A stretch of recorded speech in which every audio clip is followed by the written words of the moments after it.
Can fate exist in a yard sale? Maybe.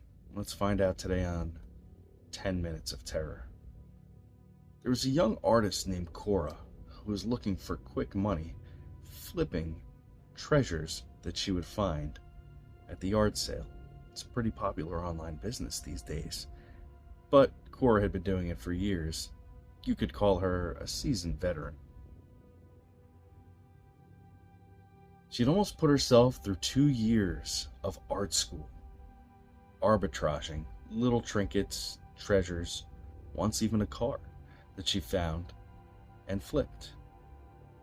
Very enterprising for a young artist, somebody whose art wasn't doing so well, but that didn't stop her passion for doing it. Today we found Cora at a yard sale as usual, and she did find something pretty interesting. A set of paintbrushes. Right up her alley. She knows all about paintbrushes. This was a special set though, she noticed. They were the Mono Brush brand. A brand that was very expensive when purchased new at the art store. She noticed that there was a good price on them, so she brought them over to the owner and asked how much. And the gentleman gave her a price and she haggled a bit and walked away with the brushes. As she was walking away, she noticed that there was a stamp on these brushes. 1977.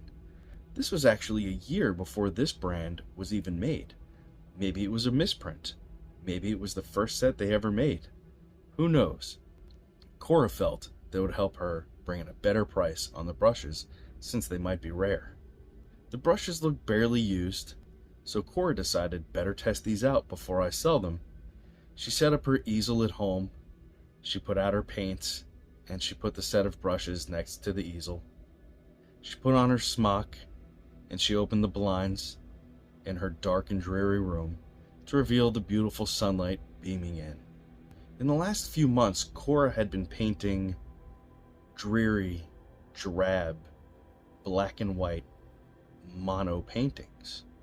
But today, with these new brushes, she felt new excitement, new creativity, and she said, I'm gonna paint some beautiful things. And so she did.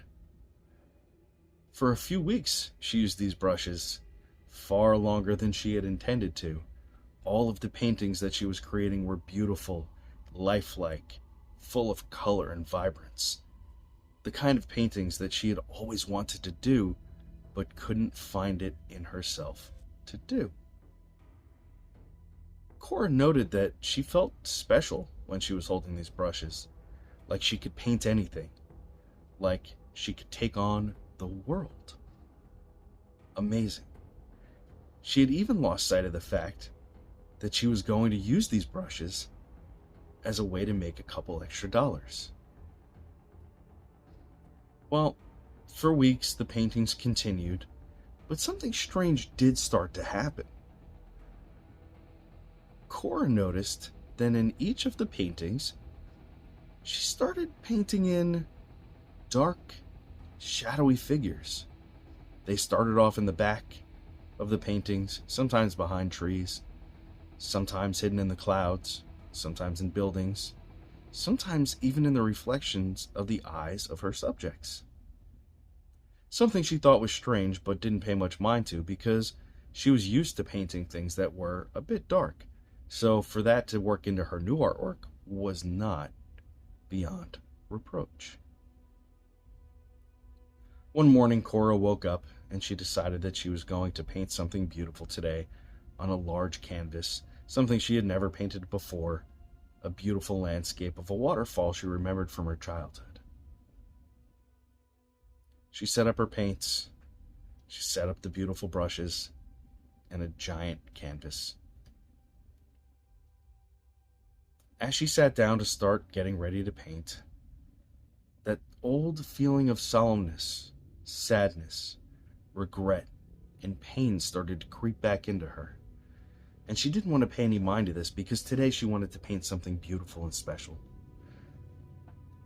She picked up her brushes and started painting. She painted and painted. She lost track of time. She lost track of color. When she was done with her painting several hours after she started it, she realized she had painted something she had not intended. It was dark, scary, and malicious looking. The shadow that she had been painting into all of her other paintings was now front and center. It was staring back at her, an eerie reflection of what she felt was her soul. She covered the painting up and put it away in a closet and went to sleep. That night she had much difficulty closing her eyes and falling asleep. Throughout the night she heard various bumps, creaks, scratches, growling, and whispers. Cora wasn't sure what was happening, but she knew she didn't like it.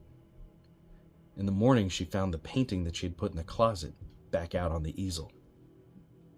Nobody else had been in the house. How did it get here? She decided that this painting was too scary, and she felt that maybe the brushes had something to do with what she was experiencing. She took the painting and brought it out to the curb and left it there. Good riddance.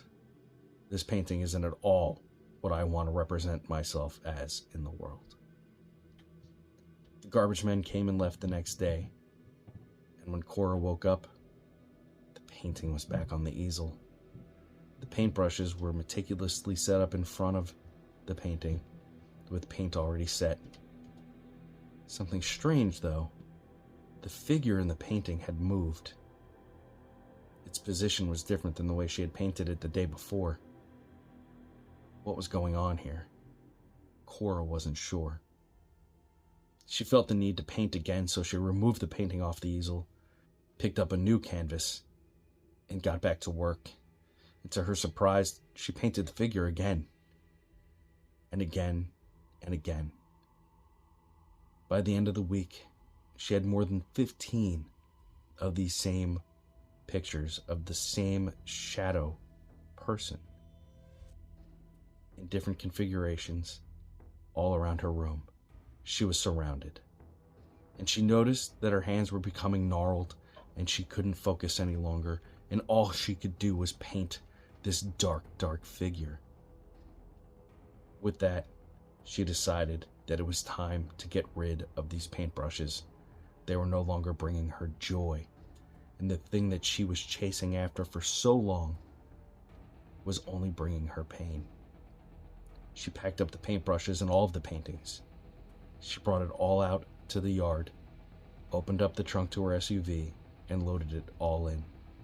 She drove to a large field at the end of her block, and she lit everything on fire, including the paintbrushes.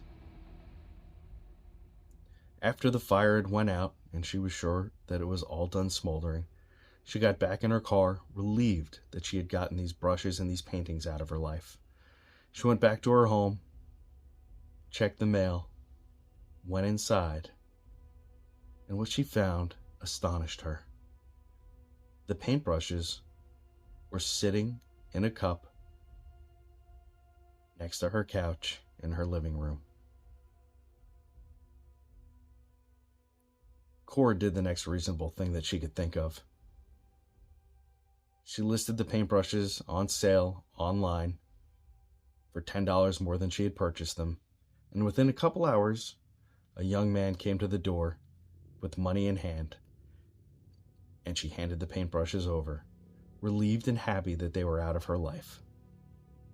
The paintbrushes never came back, and although Cora thinks about it time to time, how she may have passed something cursed on to somebody else, she also thought of how happy she was to have gotten rid of those paintbrushes that were bringing out her true inner self. Can fate exist at a yard sale? Maybe. Hi, my name is Scott. If you like this 10 minutes of terror storytelling, please do me a favor, like, share, and subscribe, and make sure that you're ready for the next one because I have another doozy in mind. Thanks for hanging out with me, and I'll see you soon.